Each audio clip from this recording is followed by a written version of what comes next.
Comme le révèle Closer dans son dernier numéro en kiosque ce vendredi 10 août, Laetitia, Jade et Joey Hallyday rendent visite tous les soirs à Johnny à la tombée de la nuit au cimetière de Lorient depuis leur retour à Saint-Barth pour l'été.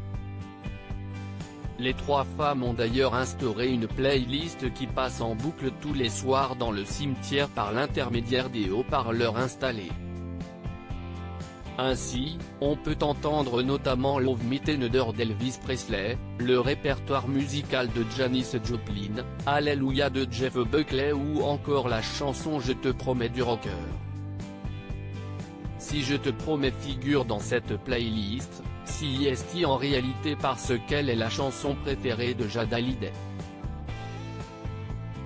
La fille de Johnny est particulièrement émue à chaque fois qu'elle entend ce titre. Elle n'a d'ailleurs pas pu s'empêcher de pleurer lorsqu'elle a de nouveau entendu ce morceau le 6 août dernier en rendant visite à son papa à la tombée de la nuit. Johnny Hallyday doit tout à Elvis Presley. Love Me Tender est l'une des chansons préférées de Johnny Hallyday. Il l'avait d'ailleurs lui-même reprise en 1996 dans son album Destination Vegas, mais aussi en 1967 dans une adaptation française bien plus confidentielle, ainsi qu'en 2000 avec Sandrine Kiberlin sur la bande originale du film Love Me. Dans une interview qu'il avait accordée à Cet à vous en 2014, Johnny avait révélé qu'Elvis Presley était l'homme à l'origine de sa passion folle pour la musique, si est ce qui m'a fait troquer ma guitare classique contre une guitare électrique. Il a envoyé chier Janis Joplin. Johnny Hallyday a un rapport particulier qui le lie à Janis Joplin.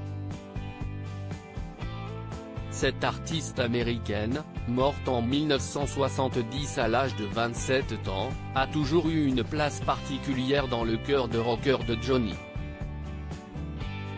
En 2011, Dick Rivers avait révélé dans une interview que Johnny et lui avaient envoyé chier la jeune chanteuse dans les années 1960. Un soir, avec Johnny, on buvait des coups à la terrasse d'un hôtel et une gonzesse pétée est venue nous emmerder. On l'a envoyé chier. C'était Janis Joplin. Johnny Hallyday a très mal vécu la mort de la chanteuse Janis Joplin, entremêlée à celle de Brian Jones et Jim Morrison dans les années 1970.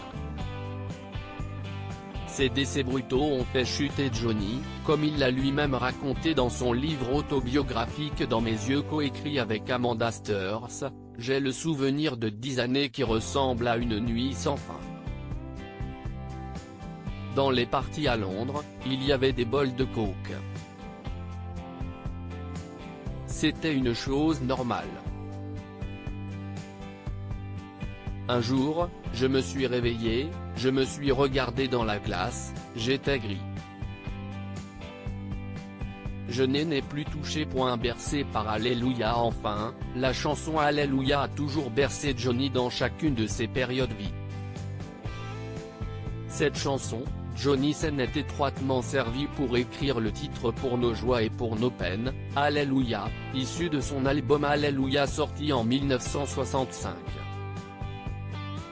Le chanteur, alors à l'armée à l'âge de 22 ans, chantait ce titre pour le plus grand bonheur de son régiment, comme en témoigne la vidéo postée par l'établissement de communication et de production audiovisuelle de la Défense en décembre dernier. Loading DJ.